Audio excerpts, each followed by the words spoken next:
What is up, everyone? Brandon First, aka First Report, representing the First Off the Bench podcast network. Everyone comes off the bench. We are first. Welcome in to another edition of the original Call to Post here on the network. We break down everything North American thoroughbred horse racing has to offer for us. With me, as always, my friend and co-host Raider Jim Martinez. You can find Mr. Martinez at Raider Jim 1090. How you doing tonight, sir? Hey, I'm doing fantastic. Enjoying the weather. Glad that summer is here. We're getting ready for the All-Star break in Major League Baseball. And what can we say? It's a wonderful time in Southern California. Amen. Yeah, I think it's pretty much hot everywhere. It's getting to be that time of year. And for a lot of people, this is their time. Get out, get their quote unquote summer bod. Well, hopefully it's already together because summer has arrived. But yeah, we're staring down the barrel of July. We are exactly a week away from July 4th. We are recording here on the 27th of June. Beautiful Thursday here in Southern California, as Raider Jim alluded to. And I do have to break it to y'all. I do apologize if you did come here for debate analysis. You're going to have to go somewhere else. Just horse racing today, as always, from us, but that's probably best for all parties involved. But with that being But if you said, we want do have. any comments on the horse's ass that's going to be in the debate, I got a lot to say. But that'll be for another podcast at another time. Amen. Yeah, we're more worried about the front of the horses. We're looking more at the noses, rather than the asses, for our four-legged friends here. But we do have 6 races we are going to preview for you. 3 up north. Not too often we talk about Woodbine, but we'll be talking about Woodbine. And then of course we will be talking about Churchill Downs, and one of our first Breeders' Cup Challenge races we will have previewed, or at least knowingly. But before we do that, Breeders' Cup season has officially arrived, kind of the ebb and flow of horse racing post Breeders' Cup. All eyes kind of turn towards the 3-year-olds, getting them Derby ready. And then the run for the Triple Crown. After the Triple Crown wraps up, all eyes then shift to the Breeders' Cup qualifying races, among many others. But we do have the Stephen Foster Stakes we will get to, but it was a good moment to kind of take. I was planning on going through, all the races we have coming up. I thoroughly underestimated what we have continuing. There are a ton of races. I was going to type them all Right. out, go through them. And I'll be honest, about 15 to 20% of the races in France, it's gibberish to me. I wouldn't be able to pronounce them anyway, but I am going to go through some of the big ones. Obviously we do have the Stephen Foster Stakes, which we will be talking about. That will get you a ticket to the Longines Classic. The big one that I definitely am keeping my eye on. It will be late July, so we are going to have about a 3-week break. But then these races are going to start coming at you fast. But you do have the Haskell. That will be, of course, at Monmouth. That will get you into the Longines right here in Southern California. In the Bing Crosby Stakes will get you into the Sprint. That'll be, of course, at Del Mar.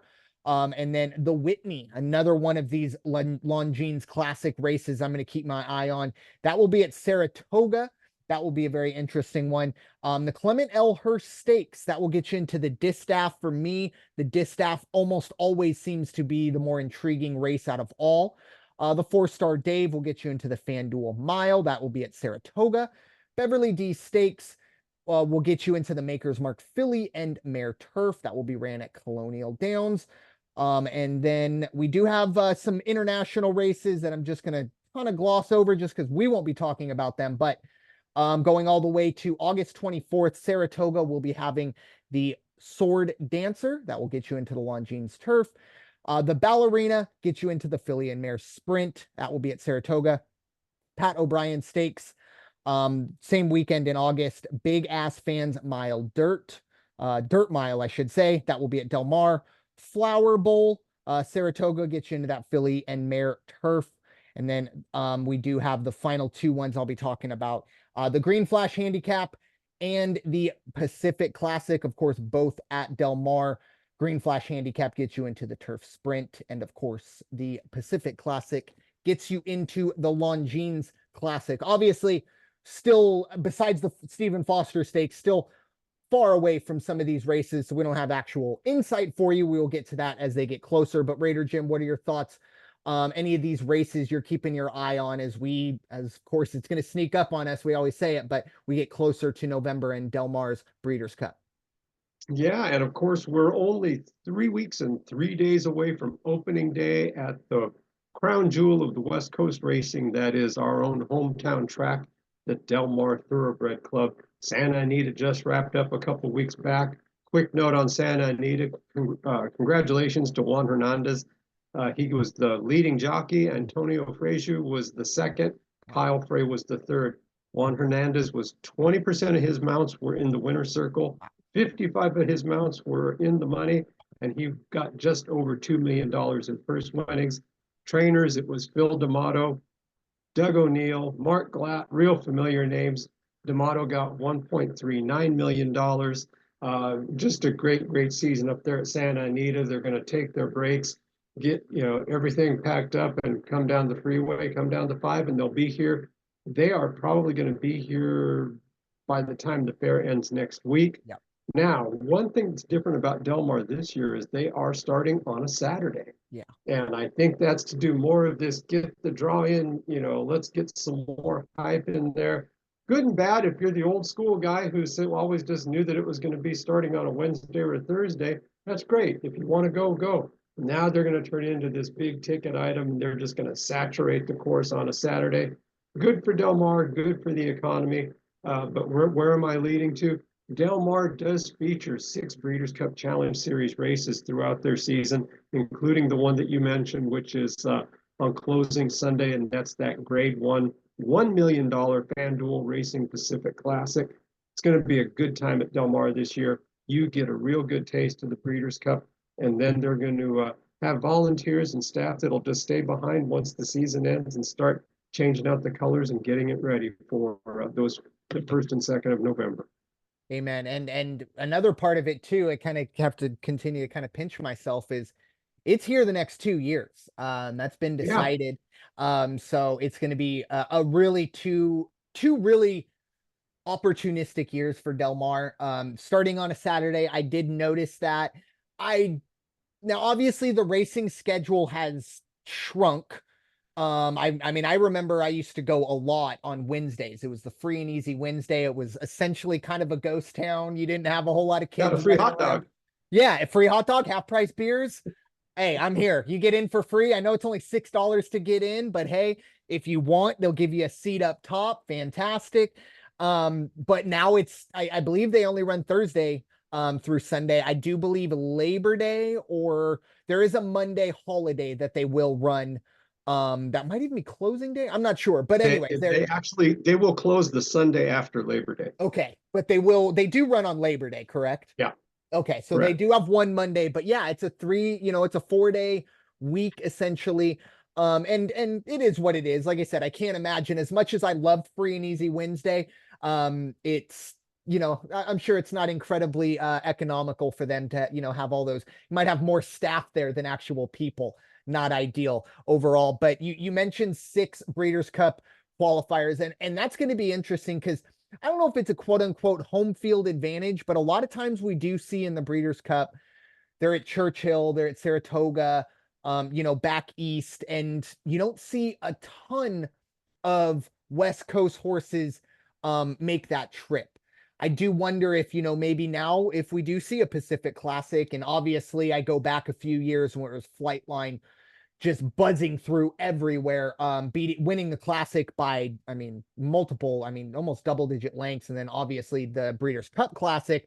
So you do wonder if they can kind of carry that Southern California feel into it all the way through. I mentioned 2 of the big ones. Obviously, the Travers and the Whitney are the ones that will always those are the names. And obviously, look, you're getting a ticket straight into the Classic, which is the richest race in North America. So there's obviously added importance there. But the Clement L. Hirsch Stakes, I think, is also going to be an interesting one. I alluded to it earlier. I have always been fascinated with the Distaff division, going back to the times of, where it was Monomoy Girl versus Clairiere and Swiss Skydiver, and that kind of, and there might have not been those exact horses in there, but there was a 2 or 3 year span where the distaff was just such a wide open race, and you were just so intrigued by it. Sometimes the classic gets a little top heavy, not so much with the distaff. Very interested to see, and by the time that race does get going, I think we'll have a really good idea of where we are at the distaff division, because it's never too early to start really figuring some of these maybe lesser known horses out, because a lot of these horses are going to be really good, but they're going to be 20 to 1. And if they come in and you look and you go, man, that was a really good horse that I missed on, you'll kind of want to, you'll wish that you had watched maybe a Clement Hirsch Stakes and see that horse run, and maybe that helps you on Breeders' Cup Saturday. It's very similar to where we see tournament time in March Madness. You're going to want to have watched, the American East tournament. You want to know if Boston University is really a sleeper at the 13 seed. But yeah, it's a lot of watching, and the eye test I really enjoy. Obviously, I love the buyer figures and things like that, but nothing beats the eye test. And I think these challenge races really do set the stage for November, and allows you to maybe have a little bit of a leg up on the casual horse better, if you will, who don't watch these races. But a fun summer ahead, fun summer and fall. I think they run all the way until October. So keep an eye there. Like I said, we got 4 really good months of racing as we get ready for the Breeders' Cup. But with that being said, time to address the matter at hand. We do have 6 really, really good races that to preview: 4 grade 2s, 1 grade 3, and 1 grade 1. Of course, that's Stephen Foster, which I did allude to. We are going to start north of the border. We don't go north too often, but when we do, it usually is this weekend. And it is a big weekend at Woodbine. We are going to start with the grade 2 Highlander Stakes. We are going 6 furlongs on the turf for 4-year-olds and up, a purse of 200,000. Raider Jim, I will give you the honors to get us started. The grade 2 Highlander Stakes. Yeah, small field, but good field. It's kind of loaded with some talent. The front runner for me is going to be the 6-horse Filo de Ariana. Now, the last time out, if you look at the last result, kind of got smoked out there. Of course, this is a step down in grade for Filo de Ariana. And the last time out, ran at Churchill and ran against this turf horse named Cogburn, which anybody who knows anything is going to tell you, well, that's kind of like Jim and Brandon getting on the course and Carl Lewis is going to run next to us. In other words, we just don't have a chance. It's not going to happen. But this drop in class is going to help. Actually, I believe 3 for 3 on the turf at Woodbine. So has a great record at Woodbine, as you just alluded to, with some of the West Coast horses getting to run down here at Del Mar for the Breeders' Cup Challenge Series. This is kind of like a home court advantage for Filo de Ariana. So I think Filo de Ariana is the rightful horse that should be the front runner, the early morning favorite. After that, I like the 9-horse Witty. I think Witty's got some good flash to it and will be very competitive. After that, we have Oceanic. Oceanic ran a fantastic race the last time out, has a lot of speed. And if they can get that horse on the outside, even though it's starting at the 3, I believe that's the horse I watched, took him on the outside and had a fantastic quick run at the end. And then there's the 4-horse Saratoga Flash, who I also think is going to challenge. Good one for underneath on my card. But definitely it's going to be 6, 9, and 3 are the front runners for me, with 4 Saratoga Flash underneath. Yeah, I am pretty much on the same wavelength as you. Just because of the value side of things, I kind of gave a little bit of an extra. Not a lot of value. There isn't, but Oceanic at 4 to 1. If you, you look at what this horse has ran now, it's kind of the opposite with I knew I should have Filo de Ariana. Filo de Ariana is dropping massively in class. Oceanic moving up in class. Last time it ran a 99, but that was an allowance race. And hasn't won on the Woodbine turf, only 2 runs, but this is a horse 99, 98, 97, 99. Last four turf runs. That's very nice. 4-1. We'll see where the value goes. Obviously, Filo di Ariana is a just was probably outclassed like most of those horses against Cogburn in the hyper, but that was a grade one. And at Churchill, or excuse me, at Saratoga. And for this, like I said, a big time class drop. And as you mentioned, 3 for 3 on the turf. I do have one other one to just keep an eye on because really, I think the big theme of really all of these races is finding the value. There's a lot of top heavy races we're going to be talking about. One horse that I did find a little bit of value in is the 5 horse, and it's Old Chestnut, and emphasis on old. This is a horse, this will be its 34th career run, only has won 4 times. However, 3 of those 4 runs have been on the Woodbine turf. Unfortunately, this horse, you look at its last 6 runs, very good runs, but they were on synthetic. So you do wonder why they're putting them back on the turf, but at 10-1, I do want to see if maybe we can get back to getting into the winner's circle. Once again, I don't know if this horse has enough speed to finish in the winner's circle, but at 10-1 might have the best value underneath. But I really do like Oceanic, Filo di Ariana, and Saratoga Flash with Old Chestnut. Like I said, Old Chestnut will make it onto my ticket. I don't quite know where yet. But this is a horse, you want to be a lot of veteran horses. No one, while there's one horse that has raced single digits, everyone else is living in the 20s to high 30s.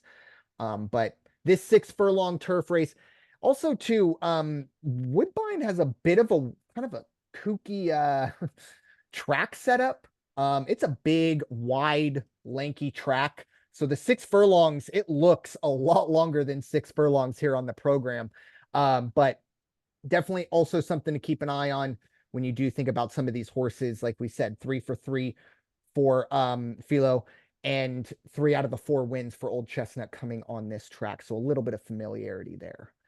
Moving on to the grade 3 Dominion Day Stakes. This will be race number 8. We're going 1 mile and an eighth on synthetic. This is a synthetic track. Woodbine is 1 mile and an eighth, 150,000 for 4-year-olds and up. Raider Jim, I'll give you the honors here as well. What are your thoughts? The Dominion Day Stakes. Yeah, fascinating fact as I start this one out. Dominion Day, Dominion Day is a holiday in Canada, which celebrates the Canadian Confederation dating back to July 1st, 1867. So that's why it's kind of like if we had a race called the July 4th Stakes. Gotcha. So it's similar to that. So that's why it's important to the folks. This race will always be held the first weekend in July, because again, it celebrates on July 1st is when they actually recognize that special day for their country. Now this race, 9-horse field, there is some value out there, but I don't know that the value horses are going to be as competitive as they need to be, because when you look at the 9-horse roster and you look at a past performance for one of the horses I was checking out, how about that? The 1 horse, the 8 horse, and the 6 horse all competed against each other last time out, and that's the order they finished. It was the number 1 horse, Palazzi, got the win. Tyson, which is right now at 2-1, and actually the morning line favorite, came in second. Paramount Prince, which was the horse I really liked when I made my first go through on the roster, Paramount Prince actually came in third to those horses. I think it's going to be very close to the same results in this one. Palazzi's just a fast horse and a good horse. Tyson, though, however, if they can get a good break out of the gate, is going to make a run for it. It's going to make Palazzi run a little bit harder. Paramount Prince is going to have to run a perfect race. The 6th spot out of the 9-horse field, I don't know if that's going to do much for him. He's going to have to do a lot of working to either get outside or inside. But I like Palazzi on the inside, and that's the other reason I like Tyson. Tyson on that next to the outside in the 8th spot, I think is going to be postured just right for this race. I agree. I think Tyson got a great post position here. I think you can kind of look at this horse. I mean, plenty of speed early as well, but the strength of this horse is the closing ability. This is also, Tyson is the defending champ of this race, won it last year. Uh, 3 out of 6 in the winner's circle at Woodbine, 5 out of 6 in the money total at Woodbine. Unfortunately, though, 2 to 1, gonna need to see those numbers get up, but you understand why it is 2 to 1. Did talk about Paramount Prince. Just want to add a little bit to that. So horse 7 for 7 in the money on Woodbine turf, and 3 wins on that turf, similar to Old Chestnut. 3 out of its 4 wins have come on the Woodbine turf. 4 to 1. Definitely want to see where the odds go. I would like to see maybe Paramount Prince drop to 2 to 1 and maybe Tyson get to 4 to 1, but I don't think that's going to happen. Another horse I did want to highlight is the 5 horse Socorro. This is a horse that is running very well, and has been running on synthetic, not so much only at Woodbine, but also other places as well. So there is that familiarity. Only one run at Woodbine, didn't make it in the money, but it lost out to that race that you talked about. Palazzi, Tyson, Paramount Prince. This horse finished 6th, only 3.5 lengths. Once again, 6 to 1. You got to try and find some value. I think Socorro might make it onto my ticket, just to try and maybe, because I do think 6 to 1 will probably get closer to 10 to 1. That's kind of where I expect the money to go. But 2 little name horses too. If you're one of those people, I definitely don't suggest it, but they might have the same win percentage I do when it comes to people who pick horses based on their names. The 4 horse Stanley House, obviously, we just saw the Stanley Cup, passed out this past week, and it is in Canada. And then finally, the 9 horse, Jim's Hope. I mean, we're all here. Raider Jim. I thought Raider Jim was going to lead with Jim's Hope, but guess not. He But thought I did about want to it. give him a little shout out. Yeah. Well, it's no Brando the bartender or anything like that. But yeah. So just some little fun stuff right there. But I think this is going to be a very interesting race. But the Dominion Day Stakes, great little bit of history there from Raider Jim as well.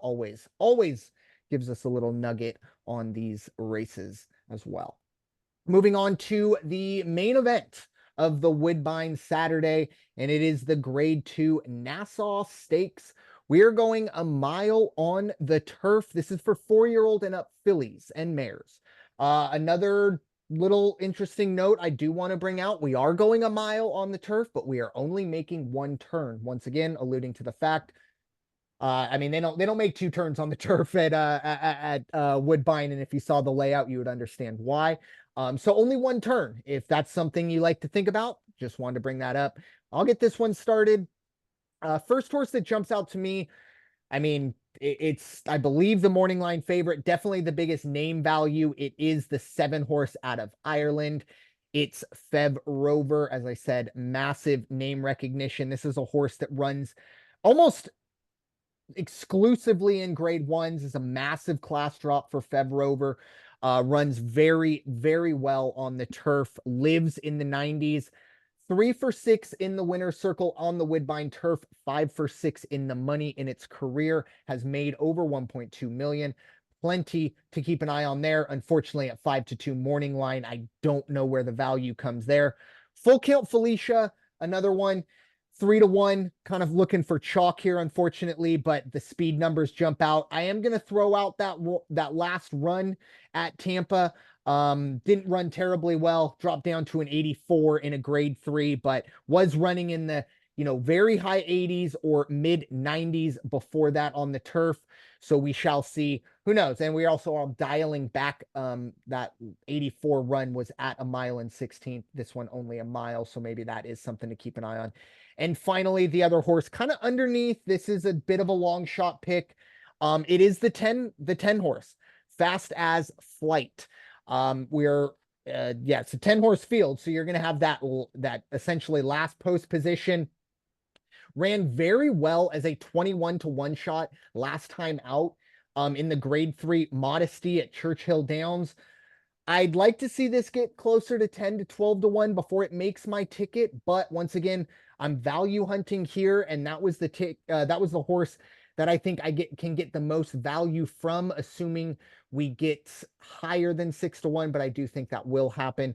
It's a really, really tough race to break down. Raider Jim, what are your thoughts on the Grade 2 Nassau Stakes? Yeah, last year, if you go back and look at the film and you go to the winner's circle, you're going to see Feb Rover because Feb Rover won this race last year. They expect a repeat. As you said, this is a very hard horse to beat. Mhm. Now, if you look at the last couple races, has not done too well. They were both grade 1 races, though, high caliber competition. This is a little bit of a step back and right in her wheelhouse. I also understood if I heard if I listened to the right report and I'm getting it my facts straight, had a little bit of an ailment after the last race. I kind of gave her a little bit of rest time, put her back on Lasix, and so they're thinking that that might also help this go around. No reason should not be the morning line favorite. 5 to 2 kind of surprises me, given the hype around her. But 5 to 2 is good if you can get it. I also have the 3 horse Full Count Felicia on my ticket, as I have the 10 horse Fastest Flight. Now the 4th horse I have is one that is has a great career record, great earnings record for the career. I believe it's 2 for 4 in the money this year and 1 time to the winner's circle, and that's the 9 horse Cairo Consort. But if Cairo Consort gets the right break out of the gate and from the 9 position, again on that outside, you might see a real good run from Cairo Consort, and I can see that horse finishing in the money, no problem. So I like 7. I like 3. 7 is Feb Rover, 3 Full Count Felicia, 10 Fastest Flight, and the 9 horse underneath Cairo Consort. Yeah. It's going to be another horse that just kind of did maybe jump out, and we'll see. Implicated, 8 to 1, ran a 92 last time out, but was previously trained by Chad Brown. I don't know. It's a little, when Chad Brown kind of gives a horse away, or, parts ways, maybe, I don't like to go against Chad Brown. So maybe that's why you're looking at 8 to 1, but just possibly Right. another value pick to just throw out there that just number kind of jumped out like, oh, okay. But time to switch our attention to the United States side of things. And it's one of the most iconic tracks maybe in the world, Churchill Downs. Obviously, everyone knows Churchill. Got 3 graded stakes races, 2 grade 2s, and of course the Stephen Foster grade 1. But we are going to start with race 7. This is the grade 2 Wise Dan Stakes. We're going 1 mile and 16 on the turf, definitely back to a normal track here. So we will be doing 2 turns here, getting back to the 1 mile and 16. Raider Jim, what are your thoughts on the 500,000 grade 2 Wise Dan Stakes? Yeah, I think the early morning line kind of says it all. The 2 horse Ottoman Fleet, Yeah. that's the horse out of Great Britain, trained by Charlie Appleby. And as much as I like the combination of Chad Brown, Flavian Pratt, Brad Cox, Flavian Pratt, or any of the Ortiz brothers, now you get the combination of Charlie Appleby and Flavian Pratt on the best horse in the field. Even money right now. You're not going to get even money come Saturday by any stretch of the imagination. Out of the 2 gate, there's only 6 horses. He's going to have a great, great, great run. After that, it's a matter of who's going to get second and third. I do like one of the horses I really, really like in this one is the 4 horse, Johnny's Fireball. At 6 to 1, it's got good value. I think it's going to perform well. It's going to should have a good break. Usually does set the pace a little bit out of the gate. So I look forward to seeing what Johnny Fireball can do. And then Chasing the Crown, the neighbor to Ottoman Fleet in the 3 spot right there, has had good earnings this year. Has got and only has 28 days off. Came in second the last time out, and I think that's going to be quite a race between the 2 and the 3 horse. And watch the horse on the let's see, where was the other one I saw? The horse in the 5 position, Mhm. Win for the Money. Win for the Money could definitely make a run, kind of upset things, or at least make everybody try a little bit harder. So that entire middle of the field, 2, 3, 4, 5, that's going to be the race right there. I don't. Exalted will not be on the Exalted is 4 to 1 right now out of the 6th position. You never know, but why I don't like Exalted too much on this race, 300 days off. Yep. I think that's just a little too much. If it wasn't for the big break in racing, I would definitely look for Exalted off the outside, but I think that's just too much given this field. Yeah, it's because I looked at it first when I kind of did my first little cursory look overall, that Exalted 4-1. Like I know this is a good field, but and then I looked and I went Delmar Mile, like holy cow, that was their last Right. run last September. Like that's not even Breeders' Cup season yet. So obviously, there are reasons why, but definitely enough to probably keep us away from it. But I'm on the same wavelength as you. I mean, anybody with eyeballs has to be on the same wavelength as with the two horse. I mean, Ottoman Fleet, he's done it really everywhere. This is a horse that, was obviously doing his thing in, Great Britain, UAE, Europe, Asia, those type of things, came stateside and has picked up right where he left off. In the Arlington last time out ran in 99. Before that, didn't make it into the winner's circle, but ran very well, lost out to Masterpiece, but ran a 101. So this is a horse that, is going to set the speed, and it's by far the class of the field. As you alluded to, though, when you start out morning line, even money, that's best case scenario. I would probably venture to say we're going to be looking at 2 to 5 when that bell rings. That's not going to be enough to make it onto my ticket. So we got to go looking. And I'm with you. The 3-horse Chasing the Crown obviously did lose out to Ottoman Fleet last time, but ran in 97 to Ottoman Fleet's 99. Right. You're looking to make up a length here. Two very similar horses. Both of these horses are going to stalk. How does that go? Maybe Chasing the Crown makes more a concerted effort to get in front of Ottoman's Fleet early. That could be good, but maybe that does kind of backfire in the end. It's a little bit of that gamesmanship you got to keep your eye on. You mentioned the other horse that I definitely have my eye on is the 5-horse Win for the Money. I do wonder because I think Chasing the Crown, Win for the Money, one of these numbers is going to get inflated. Currently 9-2 for the 5-horse Win for the Money and 3-1 for Chasing the Crown. So maybe it's a little bit of a situation of, oh, well, let's just figure out where the value ends. And when it comes to the 5-horse Win for the Money, I mean, look at a 102. In the Mr. Steel. It was an ungraded stakes race. I understand that, but a 102 anywhere will get my attention at least. Technically the best run out of all of these last time out. So at 9-2 might be some value there. Definitely one horse to keep an eye on. This is my biggest long shot of the day. I'm not even 100% sure I'm going to play it, but I do want to shout out the one horse, Strong Tide. Now, the problem with this horse, there's so much late speed and there's so much better late speed.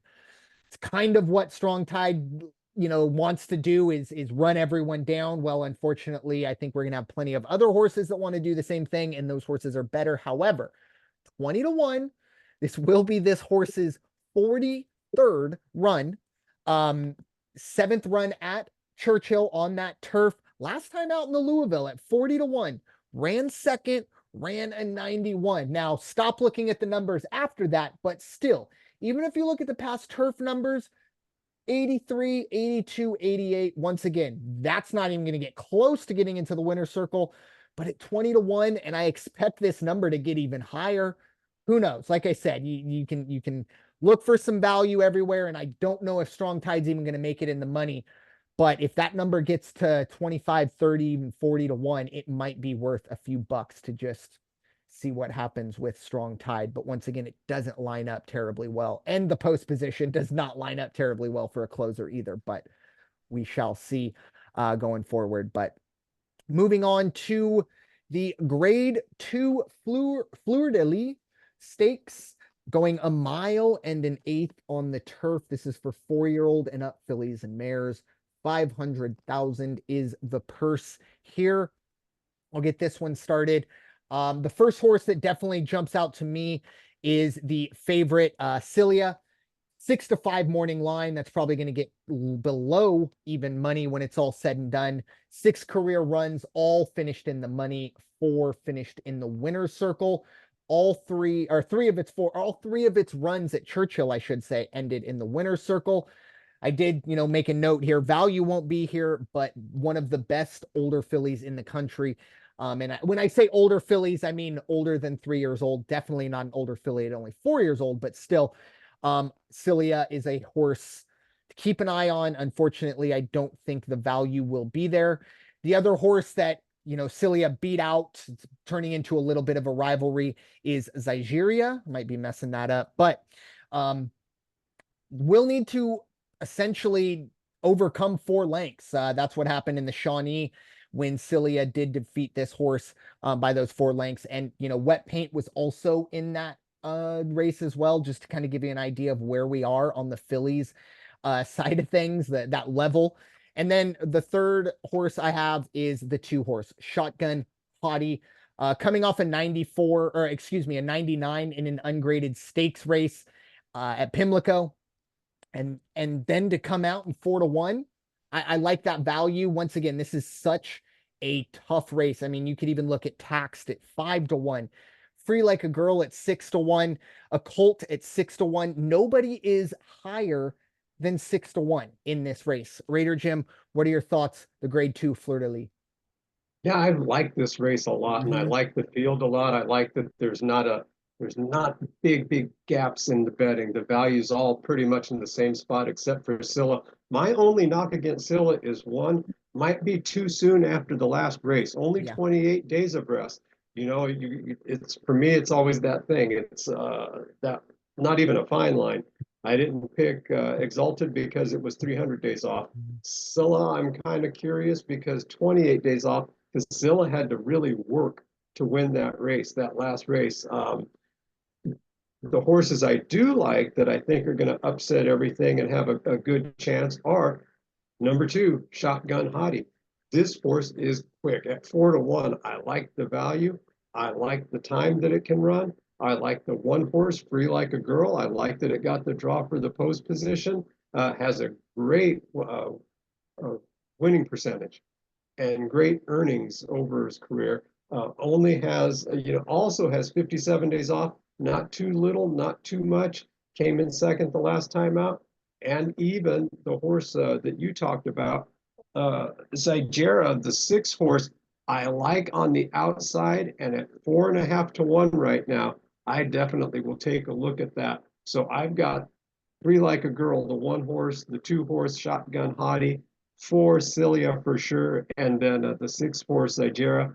There's a combination there, and then it's just going to matter of who finishes on top. As long as it's not 6-5 on top, you can make some decent money on this one. Definitely. I mean, we talked about the odds being Fun so race. kind of, yeah, this is probably, with all due respect to the race we're going to talk about next, it is technically a Grade 1 and a Breeders' Cup qualifier, but this is the most wide open. And I don't know where the value is. Like I said, I don't think it will be with Cilia. But we'll see. I mean, like I said, I wouldn't be shocked to see that maybe get up to 2.5-1, 5-2, something like that. Yeah, Probably not, but just because, I mean, just looking at and trying to figure out, okay, who's going to set the speed here? Well, it's more than likely going to be the 5 horse Occult, but, or no, excuse me, the 6 horse Zygeria. But is what type of speed does that horse need? Got a lot of late runners. Obviously, Occult is probably the best closer, but all of these horses can win either way. I mean, you look at some of these horses that have, sometimes you see with the closers, their first quarter to a half mile, you're looking at 6th, 7th place. These horses, you're going back and forth, 3-4, 3-4. Like it's difficult. So I think the post positions, the break, very, very interesting. And I think the jockey strategy, which one of these horses is going, or riders and connections, if you will, is going to kind of make that right call of, look, we're going to hold back or we're going to get going early. I don't know what the answer is or what that one right. is, but this is a very intriguing race, just without even betting it, just to kind of see how it all goes. A mile and an eighth. You're going to have that kind of build up, 2 turns. I mean, this is kind of what horse racing is all about, at least for me. And once again, it all comes back to the filly division. It's, or I should say filly and mare division, but it's a very intriguing division overall. And I think the Fleur de Lis is a great encapsulation of it. But Yeah, one thing I'm just looking up right now, I was curious about this as I see the weather for all the heat waves taking place all over the nation. It is going to be hot at Churchill Downs on Saturday. 91 degrees is going to be the high point of the day, and that'll be just about post time yeah, for the Stephen Foster that we're talking about. 2 hours before that, or 3 hours before that, 11 o'clock, there's actually a 40% chance that there will be thunder and lightning and rain. So it's going to be humid, and that's the other thing that the horses and the jockeys and everybody needs to be concerned about. How do the horses respond to that? So something to keep our eyes on. But wow, I don't envy anybody. yeah. Whew, yeah, that's and 91 in the south is, yeah, 91 humid after 3 hours after a thunderstorm. I'm sweating thinking about it. So Right. hope everyone stays hydrated, everyone stays safe, and the worst thing that happens is you rip up your ticket because you didn't cash it. But moving on to the main events, as Raider Jim alluded to, it is the grade 1 Stephen Foster. It is race 11, going a mile and an eighth on the dirt. It's $1 million purse. And it's, as I mentioned, a Breeders' Cup qualifier. This will get you a ticket straight into the Longines Classic. Raider Jim, your thoughts on the grade 1 Stephen Foster? What a fun race. 9 horse field, and there are wow, there's some names in this one. Right now, the early morning favorite is 6-5, the 2 horse First Mission. 6-5, not good value. It's going to go down. You're not going to get, probably not even going to get even money for this one by the time they put him into the gate. And rightly so, has great record, fantastic race the last time out. But the one I think is going to challenge and got the nice draw because she's going to be on the outside, and that's Skippy Longstocking, Sappy Joseph's horse.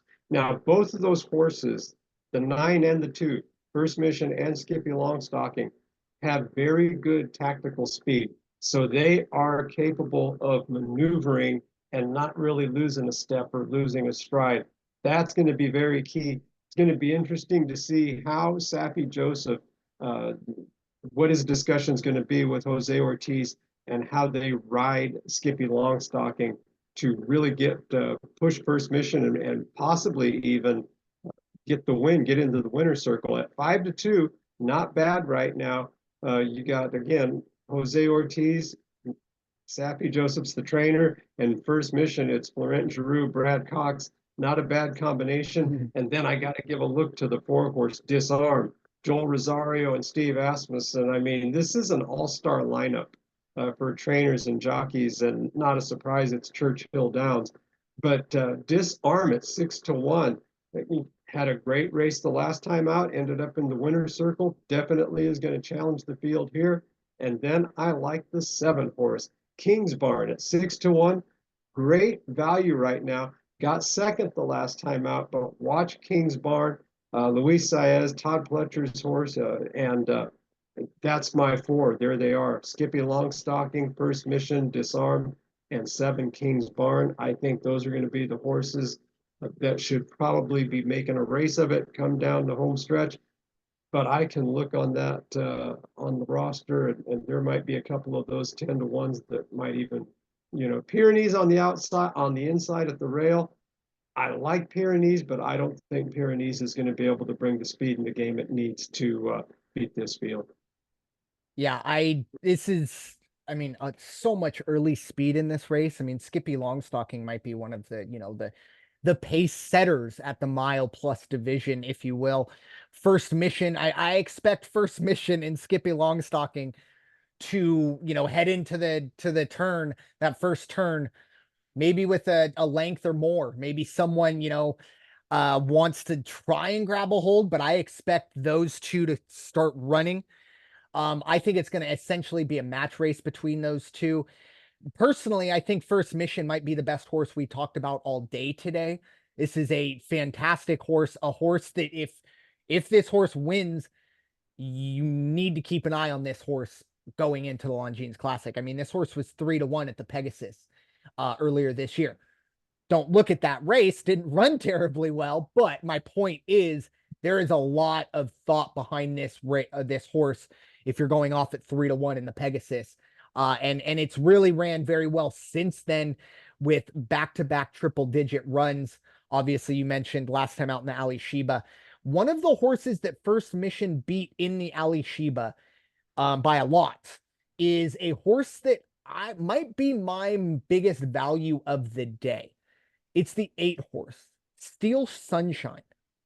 Now, I don't recognize the jockey. I don't recognize the trainer. So maybe that has something to do with it. This is Steel Sunshine's grade 1 debut. Maybe that has something to do with it. 6 out of 22 in the winner's circle. Maybe that has something to do with it. But the last 6 runs, 95, 96, 98, 94, 95.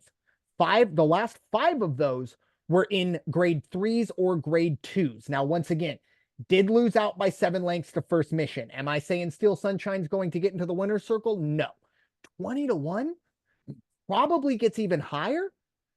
I'll pay to see how this horse runs. Because if this horse is able to run 95, even get up to the 98 it ran in March, I think this horse is in the winner, or excuse me, in the money. And if it goes the way I expect it, with Skippy Longstocking and First Mission 1-2, Steel Sunshine will be the biggest payout on that show ticket there. So I think there is a ton of value with the 8 horse Steel Sunshine. Like I said, maybe the theme of today's episode is finding the value. Other races, it wasn't terribly easy. This one, not easy as well because of the caliber of horses that it's going up against. But once again, when you sit here and you show me 6 straight 95 plus runs and you tell me 20-1, here's $5. Let's see what happens. But I'm excited for really all of these races here at Churchill, even at Woodbine as well. I was just thinking about, we just talked about the Fleur de Lis. It's rather ironic, one of the few times we talk about, Canadian track, and the Fleur de Lis is ran in, Churchill. You would have expected the Fleur de Lis to make it onto the Canadian side of things with their French heritage, but that's something else, just something else that jumped out to me. But 6 really good races we just broke down. And I'll be honest with you, even when it comes to Woodbine, there were 2 or 3 grade 3s that we didn't talk about. And at Churchill, in between the Fleur de Lis and the Stephen Foster, you got 2 really good ungraded stakes races as well to keep your eye on. But once again, we always kind of try to aim for about 60 minutes on these podcasts. Had to do some cutting there, but did want to make sure to shout those out. At least keep your eye on those as well. But Raider Jim, any final thoughts on the races or final thoughts on the pod? Final thoughts this week here. We just talked about there in Churchill Downs. It's going to be hot. It's going to be humid. Got to take care of those horses. We want to continue the string of having no fatalities and nothing too critical so far this year, which is a big swing from last year. Closer to home, though, folks, if it's hot out there, I love the heat. I'll go sit in the sun all day long. I can be out in the sun and it doesn't bother me. I'll go climb a mountain when it's 90 degrees out. But that's me. I'm not going to take my dogs out when it's like that. So please be considerate of your animals. Do not make them do something just because you think they should or they can, or the pavement gets hot on their pads. All those things. Keep them hydrated. You're sitting in the house with the air conditioner on. Maybe you need to keep them inside with you. I got my little girls right here right now, and they're actually behaving, just being nice and calm. But so just take care of the animals out there and the elderly and the kids and yourselves. Stay hydrated. Amen. Yeah, as I finish up my water bottle, I always try and aim for three bottles a day. That's my goal, and I'm still probably dehydrated, but you know what? You baby steps. But for me, I'm gonna echo the same sentiment I had. I think it was probably one of the original call to post when we started this month. It is of course June 27th. So the next time we talk to you, it will no longer be June, which is of course, once again, men's mental health month. I know that a lot of people talk about other things on the month of June. However, I do want to take a moment once again to say there are a lot of people out there struggling going through things alone, thinking maybe they have to go through it alone. That is not the case. There are a lot of avenues out there, whether it's hotlines or doctors, therapists, whatever it is. Please do reach out before it is too late once again. And just because it's June 27th or on whatever, I think Monday, July 1st, doesn't mean you just forget all that stuff. Yes, we think about it in June, but you should be thinking about it 365 days a year. And Absolutely. if you or anybody is in that spot, reach out, make sure to kind of check on them and point them in the right direction as well. So just want to keep that in our minds as well as we wrap up the month of June. But with that being said, thank you all so much for listening to this episode of the original Call to Post here on the First Off the Bench podcast network. Everyone comes off the bench. We are first. It is time for you all to go wash your hands and stop hating everybody. We'll talk to you all very soon. Take care. That's smart.